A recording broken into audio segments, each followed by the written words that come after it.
अरे हाँ हाँ सर, हम आपका बात समझ रहे हैं, लेकिन अभी हमारा बात समझने की कोशिश करिए।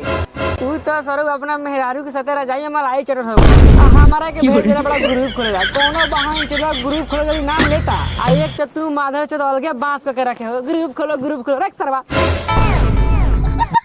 जियो हो सर जी, बड़ा बढ़िया रे लाइक किए हैं और बाबूजी रोहन का फोन करते चोर बाप रख रे सरवा, चुप अपना काम से काम रख।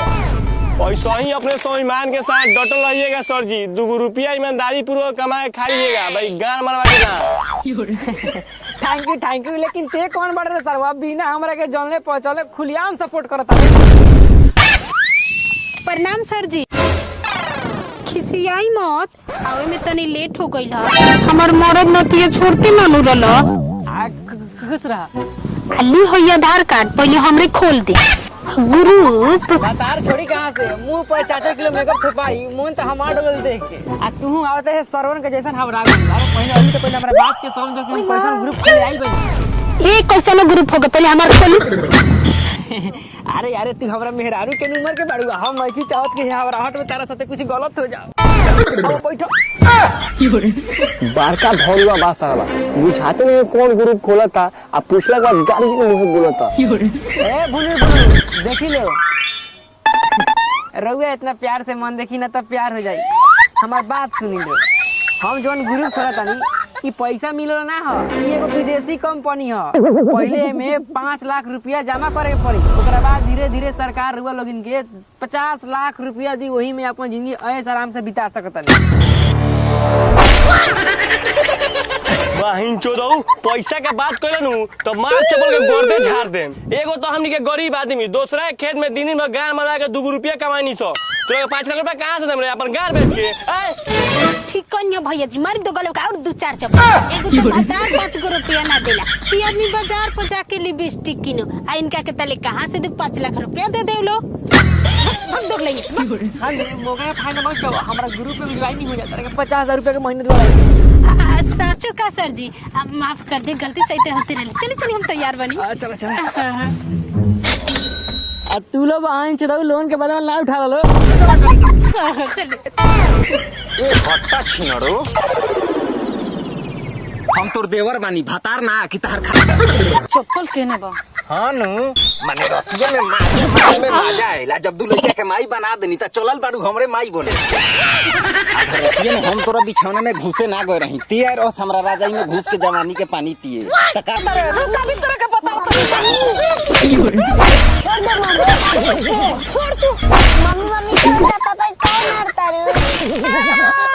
पापा मम्मी से झगड़ा मत कर, हमरा अच्छा ना लगेला। ए हट, काथी पापा कइले बाड़े? तोर चाचा बानी या चचे रहम, तोरा काला से तोर पापा ना हो जाएम। ना हम अपने पापा के चाचा काहे कहीं, हम पापे कहीं। अरे आ तू मुस्की छटा तारू बोले भाई सर हमर मौका निकल गेल, बाकी हम तो तार जवानी झाड़ दे। ए कार और लो चिल्ला लगौले बानी लो, दुआर पर हमरा कुटुम नु आइल बा, लोग का कही। लेकिन भौजी तू ही बताओ कि अगर कोनो भौजाई अपना देवर के भातार कही त कितना शर्मिंदगी के बात बा। ये से हमनी जैसन पढ़ल लिखल आदमी पर गलत प्रभाव पड़ी कि ना, रहुए बताई। रे हे बड़ा मनचरू मेहरारू बिया, भातार के रहते होई भोला भाला देवर के छाती पर बैठ के मुंह दरतिया, तोरा तो लड़कों में जगह ना। हम का बोली भौजाई, रहुए बताई, हमरा तो अपने आँख से लोर नहीं खे रोकत, पूरा शर्ट भींच गइल। हट दोगला भौजी कह के पीछे से खोदियावत रे। ठीक है कहती कनियो तो गजन करतिया, हम तोरा पर मोह आ गइनी है। रउआ आज जानी हो दीदी, हम जहिया ई घर में आइनी हम ओही दिन जान गइनी। एगो नतिया हमर ससुर बा, बुढ़ापा में माल रख ले बा। रे तोरा त अपना दुलड़ुए देवर पर गौर भोखे के चाही कि जौना के बाप बुढ़ारी में माल रख सकता, तो हम तोरा के रख लेनी तो कौन गलती को देनी। जानता नहीं भौजाई, मेहरारू के शांत करे खातिर मर्द की जांघ में दम और तलवार में धार होके के चाही, जौन एकरा मर्द भिरी नहीं खे। हम संभर ले बानी। रुक तू और चल, तोर बाप लगे तोर पूरा कारनामा बतावत रे। जाए दे रे कनिया, ऐसा हूँ एगो बिगड़ल देवर रहे के चाही, जौन की भातार के ना रहला पर भौजाई के दुख समझे। गजब समझैलू भौजाई, हमरा पर्सनालिटी पर ढीमला गइल बारू का। इनको के एक बार मौका पकड़ ली रही सोलेंदरा के साथ, हमरो मन रहे लेकिन ई माना कर देली। खैर सबके अपन लाइफ बा। चल एने तोर बापी के बताइए के केने पकड़ाई। अरे ये हमार रसमलाई बोलो ना तेरा का चाही। अभी ले सब जगह जमीन हमरे नामे बा, आ तू कहबू तो तोरे नामे को दे। बोसी को चुमा दे दो। देख ली दीदी, ये कुड़िया हमर ससुर ह, कोनो छिनरी के कहत जमीन लिख के देवे के। का जी बाबूजी रौरा बुढ़ाई के बुढ़ा गईनी, बाकी भरुआ गिरी ना छोड़नी। राउ है छोटका बेटा रोड़ा पतो के संगे का करता, रोड़ा ऐसे कोनो मतलब नहीं खे। रोड़ा त माल के चक्कर में एकदम सठिया गइल बानी। मरदा हैं चौधरी तो बापू हमरो से बड़का छिनार निकल गए। देखो पतो लोग, तू तो जानते बारू कि हमार मेहरारो जवानी में छोड़ के मर गइल, तो है आधा जवानी चटाई पर कटत ना रहे, यही से एगो माल पटौनी शारीरिक सुख पावेला। अरे हमार छोटका बेटा बा ऐसन कि एकरा के टगरा के रख ले बा, ना तो एकर जैसन रहन बा ई तो कबे हमरा पटीदार के संगे भाग गई रही। अगर ई भाग जाई तो हमार नाके न कटी। अच्छा बाकी घर की इज्जत घर में रह। खाली हम ये गलत नहीं भौ जाई, इहो बिया कहे के एकरा के कुछ बोला तो मुंह फुलाली, आ कुछ कर तो पेट फुलाली। लबर लबर हान चलावत रे। आ ओतने ना रात के तब बिना मालिश करवावले भोसरी सूते ना देवेले। अब रउए बताई ई हमरा के देवर माने ले? सिंपल ना माने ले, भातार माने ले। ए दोगला, हमर इज्जत के ढिंढे ना पीटत रे। रो कभी फोन करके उनका के बुलावत तनी, अब तोर घर कुचावत तनी हम। हट दोगला। ए जो वही साला कुबराहा के धमकी देले बारे कारे हमरा के, ओके तो दम लगा के पाद देम तो उधिया जबे। इस साला ना सुधरी। चल साला धान पीटे के माउना साला बेटा करते बुढ़ापे में बाप के काम करे पड़ता। बहन के मोरू जमा हमरा पैदा रे चला कुछ पैदा भर साला मुंह आई। रे एगो त भर गांव पूरा चश्मा पहन के आवत रे। अब त चश्मा खोल दे, घर दे आ गेल बा। बाबूजी ओते माई खड़ा बड़ा, खोल चश्मा। लेकिन एगो बात जानलू, बाहर से घरे में मजे कुछ अलग बा। सर जी यही से तेरा और ग्रुप ज्वाइन कइले बन। पापा चॉकलेट दाना। ए हट काने बैठियोस रे बाबूजी। ए बाबूजी रे हई कौन है बेटा रे? हमारा पापा कहता लइकवा तोरे हऊ प्रणाम। काहे लइले है बाहरा से? देखो तारू सरवा केतन दोगरा बा, बड़ भाई से रे तू कर बतिया होता। ए जी बिना बतैले आ गइनी, चली भीतर। चली भीतर है, पहले ही बताओ लइका के करो। कैसन बतिया तनी रहुआ, ई लइका रौरे हा भुला गइनी का?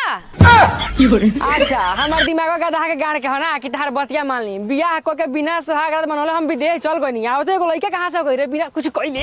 तोरा भी टाइम न हो कुछ करेला ताउर लोग काहेला बा? तोरा त खुश होके के चाही कि बिना मेहनते कइले लइका हो। आदर चोदवा चुपियो से ना बुझाते एकनी के चक्कर में हमारा प्यार पर गलत प्रभाव पड़े। ओ तो ई सरवा तोर कोई धई पाप हो धरबू हो रानी। ओ सरवा के देवे पानी ढारी।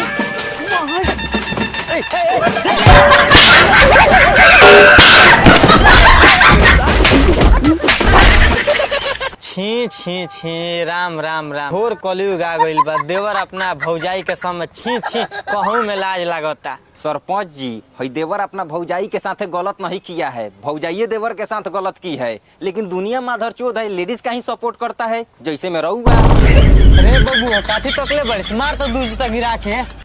सरवा मेहरारू तो छीनी लस, भरल समाज में मार करम तो ठीक ना लागी। अहो का सोची हमरा बारे में? अब आगे मर दे फैसला करे बड़ा तुझे फैसला कर ना लगला मारपीट के बात करे। वो सरवा से हटबो मार दी गोला जगह हम जाके तो लगभग बुढ़ाई समय में बेहोशी की बीमारी टूट जाए। सरपंच जी रोवो तो लगनी लान खानी बतियावे, जब ना बात के फैसला करे आइल बनी चुपचाप वो बात के फैसला करे ना। आखिर है लड़की कामना कि यही बात के फैसला करी आ चुपचाप जाई घर। जाहिर सी बात बा, 2 साल से विदेश रहल तो बची या तो एकर होई या तो राउर होई, हमार थोड़ी ना होई। अरे लड़का केकर है ना है एकर फैसला होत रही सरपंच जी। लेकिन पहले ही फैसला करी। मानते हैं कि ये मेरी भौजाई है, इसके साथ हम गलत करेंगे तो ऑफिशियली मेरा भाई हमको मारेगा। बट छौड़ी काहे मरलक है हमरा के? करबो सर बट बट मारे मुंह पर चोट ई मारेगी। ये तो मारे ना, हम सर जी के मार देते हैं। 50,000 के तनख्वाह लेनी। है लो कपार तनी फोरा फोरी कर सके, केस फौजदारी होई हम देख लेम।